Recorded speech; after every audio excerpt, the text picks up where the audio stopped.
Hey guys, welcome back to my channel Bong Queen. তো আশা করছি তোমরা অনেক ভালো আছো আর আমিও অনেক ভালো আছি। তো আজকে একটা আমার খুবই স্পেশাল দিন।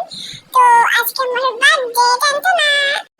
তো হ্যাঁ, কাল পর্যন্ত আমি অনেক পরিমাণে হ্যাপি ছিলাম, বাট আজকে কিছুক্ষণ আগে একজনের জন্য পুরো মুডটাই বিগড়ে গেল।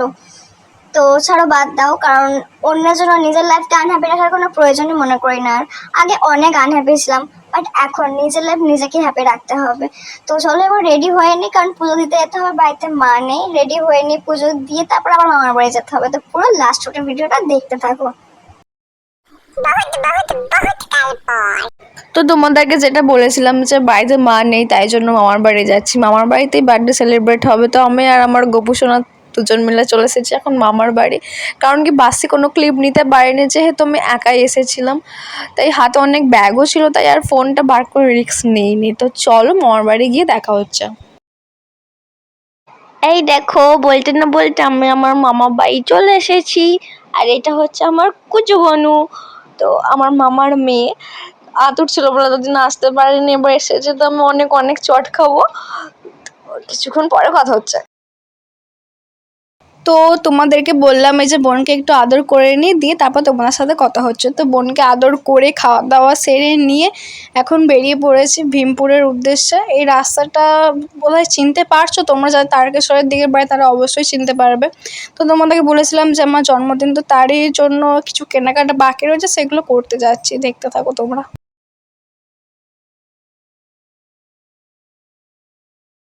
কেনাকাটা তো হয়ে গেছে আমাদের, এখন আমরা বাড়ির উদ্দেশ্যে রওনা দিয়েই দিয়েছি, প্রায় চলেই এসেছি।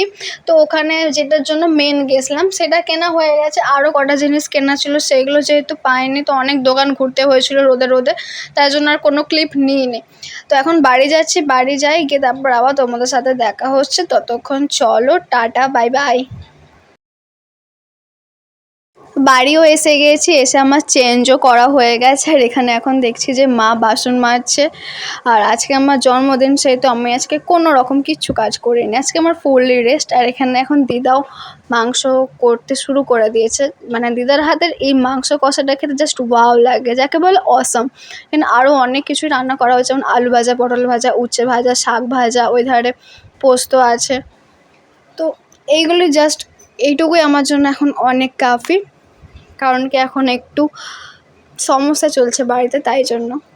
তো এখানে আমার মায়ের বাকি বাসনগুলো মেজে নিক, ততক্ষণে চলো টাটা। তো রান্নাবান্না সব কমপ্লিট হয়ে গেছে। যেহেতু তোমাদেরকে বললাম যে বাড়িতে একটু প্রবলেম চলছে, কারণ কি দাদুর শরীর খারাপ, দাদু শুয়ে আছে, দেখতেই পেলে তোমরা। কারণ দাদুর একটা পায়ের মানে বাঁ পাটার লিগামেন্ট ছিঁড়ে গেছে, ওই জন্য দাদুর এখন ফুল বেড রেস্ট। তো চলো খেয়ে নিই, তারপর তোমার সাথে দেখা হচ্ছে।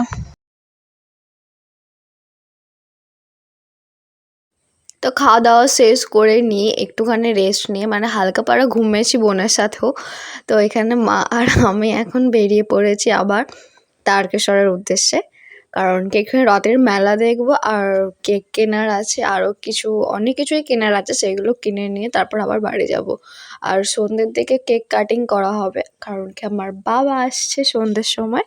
তো সবাই মিলে একসাথে কেক কাটবো। তো তোমরা পুরো ভিডিওটা একদম লাস্ট অবধি দেখো, ঠিক আছে?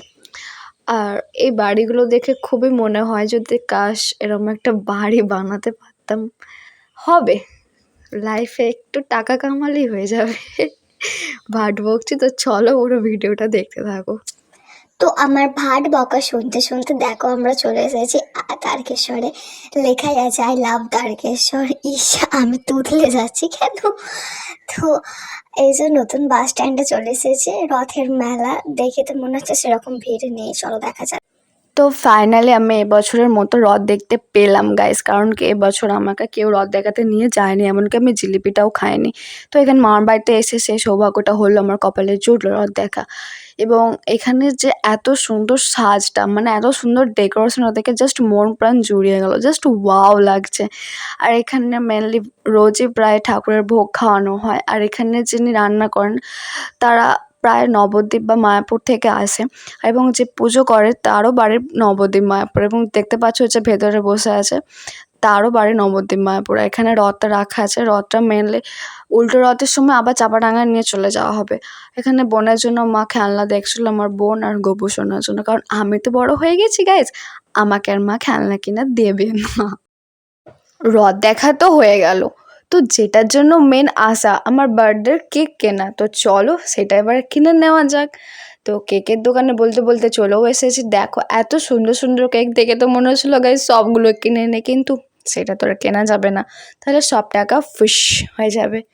তো দেখা যায় কি কেক কিনি, সবকটাই মনে হচ্ছিলো কিনে নিই। তো বাড়ি যাই, গিয়ে দেখবে ফাইনালি কি কেক কিনি। আর এখন চলে এসেছি তারকেশ্বর স্টেশনে, কারণ এপারে আছে, আমরা এপার থেকে ওপারে যাব। আর এসেও গেছি, এসে এখন দোকানে বসে আছি, মা এখন কিনছে একটা বেডশিট বোনের জন্য। তো দেখো, তো এই যে হচ্ছে আমার মা এখন বেডশিট দেখছে আর আমি লুকিয়ে লুকিয়ে ভিডিও করছি, কত মন দিয়ে ভাবছে যে কোনটা নেওয়া যাবে। তো তারপরে আবার একটা অন্য দোকানে চলে এসেছি, যেখানে বাচ্চাদের অনেক ছোট ছোট জামা প্যান্ট পাওয়া যাচ্ছিলো। তো ভাবলাম বোনের জন্য একটা জামা প্যান্ট কিনে নিই আর আমার জন্য একটা ওড়না। তো আজ যেহেতু জন্মদিন, তো ভাবলাম কিছু একটা শুভ কাজ তো করাই যায়, যেহেতু বাবার মন্দিরের কাছে আছে, বাবার কাছে তো আর যাওয়া হয়নি। তো এখানের গরিব মানুষদের পাশে দাঁড়াই, তাতেই সবার ভালো লাগবে। তো এখানে যে বোনটা আছে তাকে একটু সাহায্য করলাম, আরও অনেক সবাইকেই সাহায্য করেছি, যেমন একটা দাদুকে, একটা ঠাকমাকে, এবং ঠাকমাটা আমাকে আশীর্বাদও করেছে, বলেছে তুমি অনেক বড় হও, বেঁচে থাকো। তো সেই ক্লিপগুলো নেওয়া হয়নি, মা বারণ করছিল, বলো এরকম করলে ক্লিপ নিতে নেই। তো মায়ের কথাই শুনলাম আজকের দিনটা। তো ভবিষ্যতে ইচ্ছে আছে এদের পাশে দাঁড়ানো, তোমরা চাইলে অবশ্যই দাঁড়াবো। তো চলো বাড়ি গিয়ে দেখা হচ্ছে আবার। তো বাড়ি এসে আর কোনো ক্লিপ নিতে পারিনি, তো নিজে রেডি হয়েছি, গোপালকে খাইয়েছি, দিয়ে ঘুম পাড়ালাম, তারপর এখন কেক কাটতে বসে গেছি। আর ফাইনালি এই কেকটা নিয়েছি, আর আমার এই কেকটাই পছন্দ হলো। একটু অন্যরকম চাইছিলাম কিন্তু অন্যরকম পাইনি, আর একটা স্পার্কেল কিনেছিলাম, সেটা আর ভাই জ্বালাতে পারলাম না, কি হয়েছে জানি না। তো কেক কেটে এখন সবার ফার্স্টে বাবাকে খাইয়ে দিচ্ছি। আর সবাই দেখো আমার 18 বছর হয়ে গেছে, কিন্তু কেউ দেখে বলবেই না যে আমি 18 বছরের একটা মেয়ে। তো তারপর দাদুকে খাইয়ে দিলাম, দাদুরও মন খারাপ, দাদু উঠতে পারে না, দাদুর শরীরটা খারাপ। তো এবার আস্তে আস্তে সবাইকে কেটে খাওয়াচ্ছি। তো এখানে যতজন আছে সবাই হচ্ছে আমার ভাই বোন হয়, আর আমার নিজের ভাইটাই আসতে পারলো না, একটু মন খারাপ হচ্ছিল। তো এখানে তাই জন্য একটু কেটে ভাইকে দেখাচ্ছি, একটু রাগাচ্ছিলাম, আর ও রেগেও যাচ্ছিলো, ওই জন্য পালাচ্ছিলো, দেখতে চায়নি। এখানে মাসি তার জন্য দেখছিল। তো ভাইকে রাগাতে বেশ ভালোই লাগে। তো এখানে তারপরে সবাইকে আস্তে আস্তে খাইয়ে দিলাম, যেহেতু মা খায়নি, কারণ কি মা দীক্ষা নিয়েছে এবং কি আমিও নিয়েছি, তাই জন্য মা খায়নি। ওই জন্য মায়ের জন্য পরে অন্য খাবার আনা হয়েছে, মা যেন মিষ্টি খেয়েছে খালি। তারপরে সবাইকে আস্তে আস্তে খাইয়ে দিচ্ছি। আর এই যে জামাটা দেখছো, এই জামাটা হচ্ছে আমার দিদা গিফট করেছে জন্মদিনে। আর দুপুরবেলা যে জামাটা পরেছিলাম ওইটা আমার বাবা গিফট করেছে, আর আমার বোনও চলে এসেছে। তো ভিডিওটার আর কোনো ক্লিপ নেওয়া হয়নি, যেহেতু মামি ভিডিওটা করছিল, তো বোন কাঁদছিল, উঠে পড়েছিল ঘুম থেকে, তাই জন্য বোনকে সামলাচ্ছিল, তাই আর কোনো ক্লিপ নেওয়া হয়নি। তো আগের ভিডিওটাতে দেখলে তোমরা যে একটা বোনকে আমি কিছু টাকা দিয়ে সাহায্য করেছি। তো আর তার আগে একটা দাদু, একটা ঠাকুমাকেও সাহায্য করেছি, ঠাকুমাটা আমাকে আশীর্বাদ করেছে, বলেছে তুমি অনেক বড় হতো, জন্মদিন আজকে, মানুষের মতো মানুষ হ, অনেক সুখী থাক। তো অনেক ভালো লেগেছে। তো ভবিষ্যতে ইচ্ছে ছিল যে এরকম কিছু কাজ করার। আর আজকে মাই বললো যে তোর আজকে জন্মদিন, তো তুই এই কাজটা কর, ভালো লাগবে এবং সারা জীবন মনে থাকবে জন্মদিনে কিছু একটা ভালো কাজ করেছিস। তো ভাবলাম তাহলে করাই যাক, তাই করেছি। সেই ক্লিপগুলো মা নেয়নি, বললো এরকম ক্লিপ নিতে নেই, তাদেরকে তো সাহায্য করছে, সেটা লোক দেখানো ভালো নয়। তো ভাবলাম একটা ক্লিপ তো নেওয়াই যায়, তো মাকে বললাম তুমি একটা ক্লিপ অন্তত নাও।